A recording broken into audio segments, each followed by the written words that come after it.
এই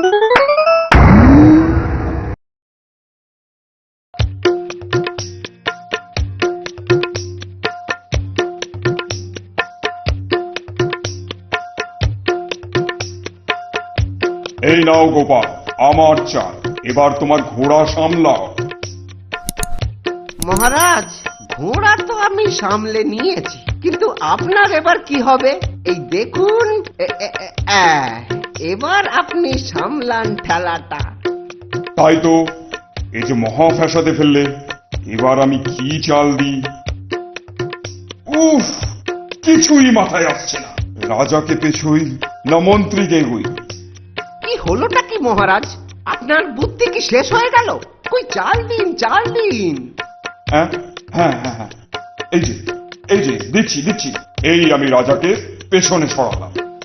নিজের ফাঁদে নিজেই পড়লেন তো মহারাজ। তবে এই এই এই নিন, এই হলো আমার কিস্তি। হ্যাঁ, এ কিরকম হলো? এই নিয়ে পরপর 3 বার? আর কোনো উপায় নেই মহারাজ, এ একেবারে কিস্তি মাত। ছাড়ো গোপাল, আর দাবা খেলে কাজ নেই। ফের হয়েছে, আমার এই সব আর ভালো লাগছে না। সে কি মহারাজ, আপনার দাবায় অরুচি? শরীর ভালো আছে তো? সব সময় যে সব জিনিস ভালো লাগতে হবে তার কি মানে আছে? না না মহারাজ, আমি কয়েকদিন থেকেই লক্ষ্য করছি আপনি কেমন যেন ওই আনমনা হয়ে আছেন। আগের মতন ওই রাজকার্যে মন বসাচ্ছেন না তো? চুপ! আমি রাজকার্যেই মন বসাই কিংবা খনন কার্যেই মন বসাই, তাতে তোমার কি হে বাপু? তুমি তোমার নিজের কাজ করো না? আমার কাজই হলো আপনাকে উৎফুল্ল রাখা।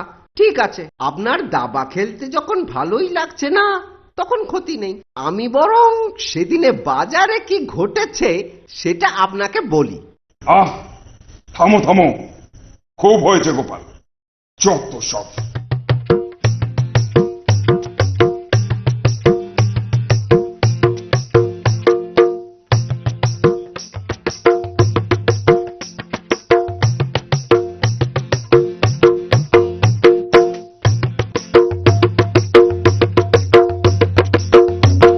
দেখো গোপাল, তোমাকে অনেক দিন ধরেই একটা কথা বলবো ভাবছি।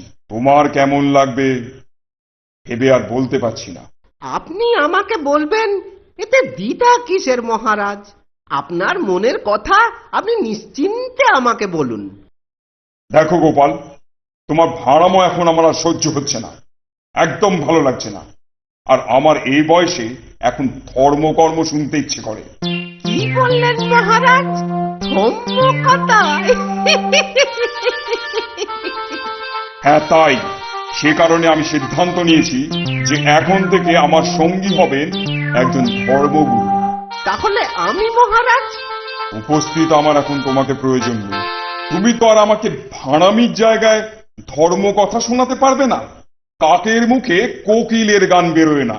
সুতরাং তোমার চুপ করে থাকাই ভালো। আপনারা প্রত্যেকেই আমার শুভাকাঙ্ক্ষী। আপনাদের কাছে আমার অনুরোধ রইল, আপনারা আমার জন্য যেখান থেকে পারেন একজন সদ্গুরু নিয়ে আসুন। বাকি জীবনটা আমি ধর্মকর্ম করেই কাটাবো বলে স্থির করেছি।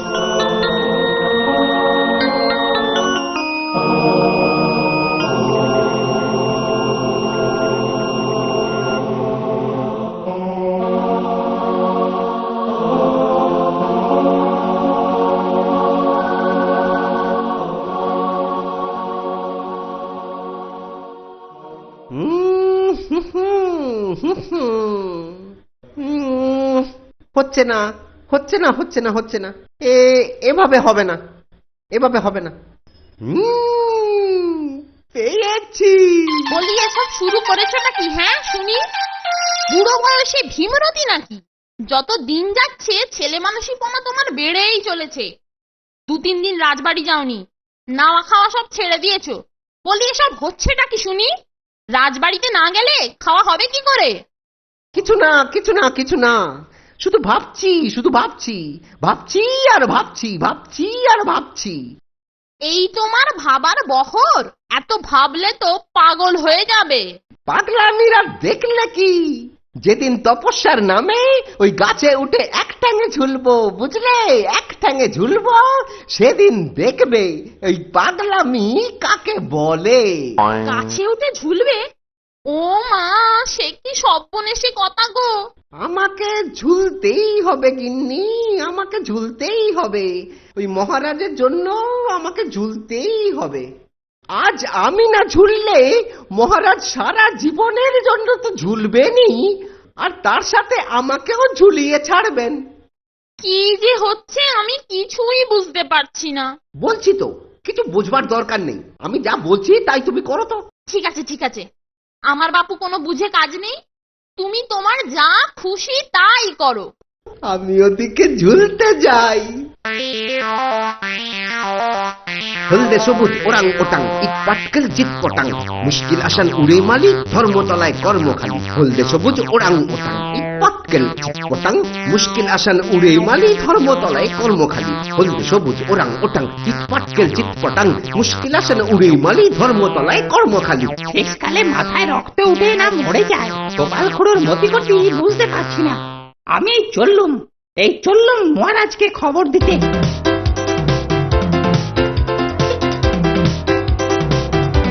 মহামন্ত্রী, গোপালের কি হলো বলো দেখি? এতদিন তো সে অনুপস্থিত থাকে না, আমি বড়ই চিন্তায় পড়ে গেছি। মহারাজ, আমার মনে হয় সেদিনের ঘটনাতে গোপালের খুব খারাপ লেগেছে, তাই সে অভিমানবশত অনুপস্থিত। কিন্তু মহামন্ত্রী, আমি তো তাকে চুপ করে থাকতে বলেছিলাম, আসতে তো বারণ করিনি। মহারাজ, গোপাল এত বছর ধরে শুধুমাত্র কথার জাদুতেই আমাদের ভুলিয়ে রেখেছে, আর আজ আপনি তাকে চুপ থাকতে বললেই সে চুপ করে থাকবে কি করে? সেদিন আমার মাথায় কি যে হয়েছিল, আর আজ তার এই কদিনের অনুপস্থিতি আমি সহ্য করতে পারছি না। এই, কে আছিস? গোপালের বাড়ি শিগগিরই যা, বল যে আমি ডেকেছি। ঠিক আছে মহারাজ, আমি এক্ষুনি লোক পাঠাচ্ছি। মহারাজের জয় হোক। মহারাজ, একটি লোক গোপালের গাঁ থেকেই এসেছে, বলছে কি সংবাদ দেবে। তাকে আমার কাছে হাজির করো। তোমার নাম কি? মহারাজ, আমার নাম ক্যাবলা, মানে কেবল চন্দ্র। আমি আপনার গোপালের গাঁ থেকে আসছি। কি খবর নিয়ে এসেছো? মহারাজ, গোপাল খুড়োর খুবই বিপদ। বিপদ? কিসের বিপদ? আগে মহারাজ, গোপাল খুড়ো সেই সকাল থেকে এক পায়ে দড়ি বেঁধে মাথা নিচু করে গাছ থেকে ঝুলছে। ওর গিন্নি বললে খুড়ো নাকি প্রচন্ড তপস্যা করছে। তপস্যা? হ্যাঁ মহারাজ, তাই তো শুনলাম। কিন্তু এই বয়সে অতক্ষণ মাথা নিচু করে ঝুলে থাকলে খুড়ো যে বমি করে মাথায় রক্ত উঠে মরে যাবে। তাই বলছিলাম কি, এখনো তাড়াতাড়ি গেলে হয়তো গোপাল খুড়োকে বাঁচানো যাবে। মহারাজ, দয়া করে কিছু একটা করুন মহারাজ। ব্যাপারটা কি একবার তদন্ত করতে হচ্ছে। মহামন্ত্রী, আপনি একজন প্রহরীকে এই লোকটির সাথে পাঠান, সে গিয়ে আসল ব্যাপারটা দেখে আসুক। ঠিক আছে মহারাজ, আমি এক্ষুনি লোক পাঠাচ্ছি। পেয়াদা, গোপালের খোঁজ নিয়ে এসো। জি হুজুর, এক্ষুনি খবর আনছি।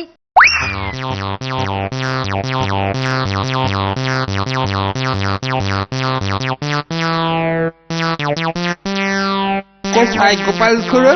কোথায় ঝুলছে? দেখতে পাচ্ছি না তো। উফ, যা রোদ্দুর পড়েছে, এই রোদ্দুরে মানুষ বেরোয়, তার উপরে আবার খুড়ো তপস্যা করছে। পাগল নাকি? হলদে সবুজ ওরাং ওটাং, ইট পাটকেল জিত পটাং, মুশকিল আসান উড়ে মালি, ধর্মতলায় কর্মখালি। আরে, একটা বিড় বিড় করে শব্দ শুনতে পাচ্ছি, একটু এগিয়ে দেখি তো। আরে আরে, এই তো। কি বাবা? খুড়ো, ও খুড়ো, গোপাল ভাইয়া, ও গোপাল ভাইয়া, কি হয়েছে? মাথা নিচে করে পা ওপরে এমন ভাবে ঝুলছো কেন? হলদে সবুজ ওরাং ওটাং, ইট পাটকেল জিত পটাং, মুশকিল আসান উড়ে মালি, ধর্মতলায় কর্মখালি। তাজ্জব ব্যাপার, মাথা নিচে পা উপরে, এ কি রকম ব্যাপার? হে ভগবান, রক্ষে করো, রক্ষে করো। ওরে বাবা! মহারাজ, মহারাজ, মহারাজ, কি হলো প্রহরী, হাঁপাচ্ছ কেন? আগে মহারাজ, যা দেখে এলুম। কি দেখলে? কি দেখলে বলো। মহারাজ, ভাঁড় মশাইয়ের বোধ হয় হাওয়া লেগেছে। সে আবার কি? হ্যাঁ মহারাজ, ভাঁড় মশাইয়ের পা উপর দিকে, মুন্ডুটা নিচের দিকে, কিন্তু তিনি বেঁচে আছেন। হ্যাঁ, কি করে বুঝলে? তিনি আমাদের জুলজুল জুলজুল করে দেখছিলেন। তাহলে তো একবার সত্যিই দেখতে হয় গোপালকে কোন ব্যামোয় ধরেছে। মহামন্ত্রী, আমার রথ তৈরি করতে বলুন, আমি নিজের চোখে পুরো ব্যাপারটা দেখতে চাই।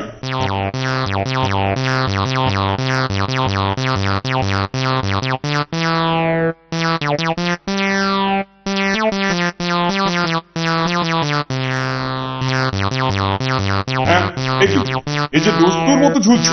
হলদে সবুজ ওরাং ওটাং, হলদে সবুজ ওরাং ওটাং, ইট পাটকেল চিট পটাং, মুশকিল আসান উড়েই মালি, ধর্মতলায় কর্মখালি। গোপাল, গোপাল, তোমার এ কি হচ্ছে? তুমি এভাবে ঝুলছো কেন? তপস্যা হচ্ছে মহারাজ। কি সর্বনাশ! এইভাবে আর বেশিক্ষণ ঝুলে থাকলে মারা পড়বে যে। সে আমার পরম সৌভাগ্য হবে মহারাজ। তপস্যা করতে করতে মারা যাওয়া তো স্বয়ং বৈকুণ্ঠ প্রাপ্তি মহারাজ। পাগলামি ছাড়ো, আমি হুকুম করছি, এখনই নিচে নেমে এসো। ওফ, আপনার হুকুম শিরোধার্য মহারাজ। এই আমি নিচে নামছি। গোপাল, কর্মকথা নিয়ে মানুষের সঙ্গে হাসি ঠাট্টা চলে না, বুঝলে? মহারাজ, কিসে জানলেন যে আমি আপনার সঙ্গে বিদ্রুপ করছি? খুব হয়েছে গোপাল, চিরকাল ভাঁড়ামি করে এসেছো, আজ হঠাৎ তপস্যা শুরু করলে। এ তো ভণ্ডামি ছাড়া আর কিছু নয়। মহারাজ, আপনি যা বলছেন যথেষ্ট ভেবে বলছেন কি? হ্যাঁ, যথেষ্ট ভেবেই বলছি, কিন্তু কেন? মহারাজ, তাহলে তো বলতেই হয় যে দুনিয়াতে আপনার চেয়ে বড় ভণ্ড আর কেউ নেই। তুমি কি বলতে চাও? মহারাজ, তাহলে আপনার ধর্ম কথা শোনাও বন্ধ তো? ও গোপাল, তুমি আমার ভুল ভাঙালে। আমি তোমার কাছে কৃতজ্ঞ। জীবনে যেমন ধর্মের প্রয়োজন আছে, তেমনি হাসি আনন্দেরও প্রয়োজন আছে, কি বলো? হ্যাঁ, আর এই আনন্দ তোমার মতন কেউ আর আমাকে দিতে পারবে না। চলো, তুমি আমার কাছে তপস্যার থেকেও বড়, বুঝলে গোপাল? চলো চলো চলো গোপাল, রাজসভায় চলো।